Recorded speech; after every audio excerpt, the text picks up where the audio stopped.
En 2002, le psychologue Jonathan Shea, qui était spécialiste dans les syndromes post-traumatiques, s'est penché sur une question particulière. Quand on parle des syndromes post-traumatiques, on pense souvent aux victimes, des victimes qui ont subi des actions violentes ou des situations qui les ont traumatisées. Mais ce psychologue Jonathan Shea s'est penché plutôt sur les acteurs. Et il a trouvé que des personnes qui étaient en position de pouvoir et qui ont commis des actions mauvaises, irréparables, ces personnes-là pouvaient avoir eux aussi une forme de traumatisme. Il va appeler cela les blessures morales. Cela se traduit souvent par un profond sentiment de trahison, de la confiance que nous avons en nous-mêmes, ainsi que d'un ressentiment d'émotions morales négatives persistantes et durables, de culpabilité, de honte, de mépris et de colère, qui découlent de la trahison, de la violation ou la suppression de leurs propres valeurs morales. Je dis tout cela pour une raison, pas pour vous faire un cours de psychologie, mais parce que je pense que cette vérité parle bien dans notre société. Nous vivons dans une société qui est obsédée par la morale et par le jugement. On parle très souvent dans les infos de la cancel culture. Nous voulons très souvent être comme Adam et Ève, de vouloir juger par nous-mêmes, de décider ce qui est bien ou mal à nos yeux, plutôt qu'aux yeux de Dieu. Mais cela crée du coup une situation très embêtante dans la société. Tout le monde devient donc en quelque sorte des juges. Tout le monde se juge entre eux. Et du coup, si tout le monde sont des juges, qui nous défendront? Qui seront nos avocats? Qui pourront nous dire, nous pardonner? Qui pourra nous donner la rédemption? Et je dis cela pour toute l'Église, en particulier pour notre sœur Sophia aussi. Même après le baptême, même après notre conversion, nous continuons à faire des erreurs. Nous continuons de pécher. Ce n'est pas le baptême qui met fin à notre péché, non.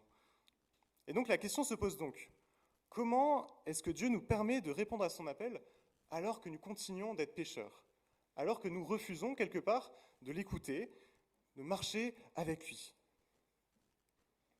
Et dans le texte, nous allons lire ce matin, et la dernière prédication de notre série sur l'évangile de Jean, nous verrons un dialogue entre Jésus et Pierre. Pierre, je pense, vivait à ce moment-là une sorte de blessure morale, comme je l'ai dit. Pierre avait renié Jésus, il l'avait trahi 3 fois. Il a dit qu'il ne le connaissait pas, dans une situation où il avait peur. Et en mentant et rejetant Jésus, alors que Jésus était en train d'être jugé, Pierre l'a renié, Pierre l'a trahi, et il est complètement passé à côté de la mission à laquelle Jésus l'avait appelé, pour sauver sa propre peau. Et donc, après la mort de Jésus, les disciples sont laissés sans leur maître, et par conséquent, sans personne pour leur donner une mission, personne pour leur dire où aller. Et donc, la réaction de Pierre à ce moment-là, avec la culpabilité qu'il ressentait, c'était de revenir en quelque sorte à son ancienne vie. Il décide d'aller à la pêche, de pêcher du poisson parce que c'était ça son travail avant de connaître Jésus. Et c'était donc pour Pierre, quelque part, l'option de facilité. Mais c'est à ce moment-là que Jésus, ressuscité, se révèle à eux. Et après un miracle de pêche miraculeuse, Jésus va prendre un temps pour parler avec Pierre. Et c'est là où commence notre passage. Lisons donc Jean 21, et les versets 15 à 19. Lisons. Après le repas, Jésus s'adressa à Simon-Pierre. « Simon, fils de Jean, m'aimes-tu plus que ceci ?» Il répondit, « Oui, Seigneur, tu sais que je t'aime. » Et Jésus lui dit, « Alors prends soin de mes agneaux. » Il lui demanda une deuxième fois, « Simon, fils de Jean, m'aimes-tu » ? « Oui, Seigneur, répondit-il, tu sais que je t'aime. » Jésus lui dit, « Alors prends soin de mes moutons. » Il lui demanda une troisième fois, « Simon, fils de Jean, m'aimes-tu » ? Pierre fut attristé de ce que Jésus lui avait demandé pour la troisième fois. Il répondit, « Oui. Seigneur, tu sais toutes choses, tu sais que je t'aime. » Jésus ajouta, « Alors prends soin de mes moutons. Oui, je te les déclare, c'est la vérité. Quand tu étais jeune, tu attachais toi-même ta ceinture, tu allais où tu voulais. Mais quand tu seras vieux, tu étendras les bras. Un autre attachera ta ceinture et te mènera où tu ne voudras pas aller. Par ces mots, Jésus indiquait de quelle façon Pierre allait mourir et servir la gloire de Dieu par cette mort. Puis Jésus lui dit, « Suis-moi. » Amen. Je vous invite à la prière. Seigneur, oui, merci pour ce texte, merci pour ce moment si fort, cette discussion que tu as eue avec Pierre, cette réhabilitation. Et je te prie ce matin que tu puisses nous parler sur notre appel, sur la façon dont tu nous pardonnes. Merci Seigneur pour ta grâce et ton amour. Amen. Voilà, comme je l'ai dit dans ce texte, nous voyons la première discussion en face à face entre Jésus et Pierre depuis la mort et la résurrection de Jésus. Je ne sais pas si vous avez déjà été dans cette situation en tant qu'enfant ou adulte, j'imagine qu'on l'a tous été, où on a fait une erreur ou une bêtise, on a offensé quelqu'un et on sait d'avance que la prochaine discussion qu'on va avoir avec cette personne va être une discussion douloureuse, une discussion qui va faire mal à notre ego, une discussion où on va être face justement à nos propres erreurs, à notre propre péché. On n'a pas envie d'avoir cette conversation parce qu'on sait d'avance que les mots qui vont être dits vont être très durs, être blessants peut-être envers nous-mêmes. Et je pense que Pierre, lui, vivait cette situation à ce moment-là. Lui qui avait rejeté Jésus, lui qui avait raté sa mission en le reniant, vivait une forme de blessure morale. Et du coup, Pierre est mis face à ses erreurs et parle, du coup, en face à face avec la personne qui l'a renié. Et donc ce texte nous montre un Pierre qui est déboussolé. Lui qui était si sûr de lui d'habitude, lui qui était prêt à tout pour servir Jésus, se retrouve à retourner à sa vie passée, à sa vie ancienne, sa vie de pêcheur. Et le jeu de mots marche qu'en français, pêcheur de poisson et pêcheur pêché. Mais bon, c'est quand même parlant. Il retourne à sa vie de pêcheur. Et le texte ne nous montre pas, du coup, la raison explicite de ce retour à cette occupation passée. Mais nous pouvons facilement imaginer peut-être une des raisons. Cette déception que Pierre avait pu avoir de faire partie d'un grand mouvement qui d'un coup est implosé et se retrouver être mis à l'écart. À la fois parce que sa famille et ses amis voient qu'il a suivi pendant plusieurs années un blasphémateur qui a été mis à mort, et aussi peut-être être mal vu par les autres disciples parce qu'il a renié Jésus, alors au moment où c'était le plus important de le suivre et de rester à ses côtés. Et donc pour Pierre, la question qui se pose est plus profonde. Qui suis-je maintenant ? Qui suis-je maintenant que j'ai commis l'irréparable ? Qui suis-je alors que moi qui me croyais si fidèle à mon Seigneur, je me suis enfui au premier moment où ça devenait difficile. Et je pense que cette culpabilité que vit Pierre, ce n'est pas quelque chose de propre à lui, quelque chose que nous pouvons tous ressentir. Je pense que nous ressentons tous une forme de culpabilité pour des raisons différentes. Cette culpabilité peut être par rapport à notre manière d'être un parent, d'être un fils, d'être une fille. Ça peut être par des actions que nous avons commises dans notre jeunesse que nous ne pouvons plus réparer. Ça pourrait être aussi parce que nous avons dit des paroles blessantes ou brisé un secret, et donc nous avons cassé une relation qui ne sera plus jamais réparable. Ça peut être aussi parce que nous avons commis un péché que nous pensons si grave que le monde autour de nous, et surtout Dieu, ne pourra jamais nous pardonner. Et ce qui est magnifique dans ce texte, c'est justement la réaction de Jésus face à Pierre, en ce moment-là. Oui, pour Jésus, le péché n'est pas une fin en soi. Et donc le texte nous dit que ne nous dit pas justement si cette discussion a été faite à l'écart des disciples ou si les autres disciples étaient présents. Et j'avoue, moi, être plus convaincu par la deuxième option. Je trouve ça quelque part magnifique, alors que Pierre a renié Jésus d'une manière publique, va être réhabilité par Jésus, va être pardonné par Jésus d'une manière aussi publique. Jésus pose 3 fois la même question à Pierre. Pierre, m'aimes-tu ? Et la première fois, il rajoute « m'aimes-tu plus que ceci ?» Quand Jésus demande ça à Pierre, il lui demande si son amour pour Jésus est plus grand que l'amour qu'il a pour les autres disciples. Et cette question fait écho, encore une fois, à la trahison qu'a fait Pierre envers Jésus pour protéger sa propre vie et peut-être aussi celle des autres disciples. plutôt justement que de donner son amour et de prêter allégeance à Jésus. Et si nous mettons donc à la place de Pierre, il peut être simple de voir à quel point cette question de Jésus pourrait nous faire mal. Jésus oblige à Pierre, encore une fois, de se mettre face à ses propres actions, face à son propre péché. En posant cette question à Pierre, il oblige à Pierre de verbaliser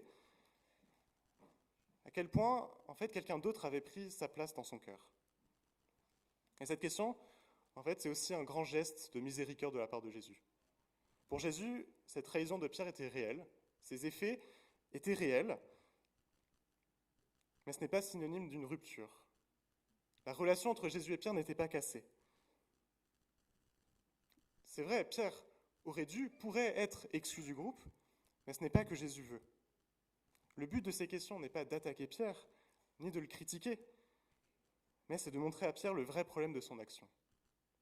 Ce n'est pas juste le fait d'avoir renié Jésus qui était le problème, c'était que quelque chose d'autre était entré dans son cœur. L'amour qu'il avait pour Jésus n'était plus la priorité dans sa vie. Et ce dialogue, donc, nous montre quelque chose de très beau sur la manière dont Jésus traite le péché. Notre péché ne disparaît pas. Ses conséquences ne disparaissent pas non plus. Elles existent toujours. Le mal est fait. Mais cependant, la valeur que nous aurons aux yeux de Dieu, non, elle ne change pas. Dieu nous aime. Dieu, il veut toujours une relation avec nous. Dieu veut que nous soyons libres, vraiment libres. Mais, pour avoir cette liberté, il faut se détourner. Il faut remettre Dieu à sa juste place. Pour avoir une vie plus riche, il faut que Dieu prenne toute la place dans nos cœurs. Et c'est cela que fait Jésus donc avec Pierre. Il ne nie pas le mal, il ne le rassure même pas en disant « T'inquiète pas Pierre, c'est pas grave. Ce que tu as fait, c'est pas grave. » Non, il laisse Pierre lutter avec sa blessure morale.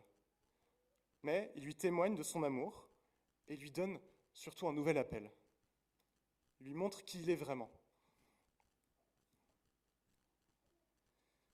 Pierre, qui était un disciple qui était si autodéterminé, qui faisait ce qu'il voulait, c'était quelqu'un de très droit, quelqu'un de très indépendant. Jésus lui montre qu'il ne s'appartient plus. Il lui dit déjà, prends soin de mes moutons. La vie de Pierre, à ce moment, ne lui appartient plus, mais servira au royaume de Dieu. Pierre sera le berger, mais pas de ses propres moutons. Non, il sera le berger des brebis de Jésus. Pierre ne vivra pas une vie indépendante où il fera ce qu'il veut jusqu'à sa mort. Non, il acceptera de mourir en martyr, en acceptant de perdre le contrôle, tout ça pour servir le royaume de Dieu. Dieu donne à Pierre un nouvel appel. Pierre, qui était un disciple raté, un traître, se voit maintenant être pardonné, réinstitué. Jésus, le Fils de Dieu lui-même, le veut dans son équipe. Il lui donne une place dans son peuple et dans son royaume. Et nous, du coup, j'ai l'impression que nous pouvons tous facilement nous sentir comme Pierre parfois. Des disciples ratés, des pécheurs qui ne servent à rien à Dieu, des personnes qui déçoivent Dieu constamment. Plus nous avançons dans la foi, plus nous découvrons en fait à quel point nous sommes pécheurs, à quel point nous déplaisons à Dieu, à quel point nous faisons des actions mauvaises, des actions que nous ne voyons pas au début de notre conversion, qui deviennent claires ensuite. Nous découvrons aussi à quel point nous avons besoin d'un sauveur, et à quel point nous, tout seuls, nous ne pouvons pas y arriver. Être chrétien, c'est comprendre que tout homme a quelque chose de brisé en lui, toute femme aussi, bien sûr, que quelque chose ne fonctionne pas vraiment dans nos cœurs. Et donc le cheminement chrétien, c'est de faire face à ces blessures morales. Nous ne sommes pas les personnes que nous voulons être, les personnes que nous pensons être.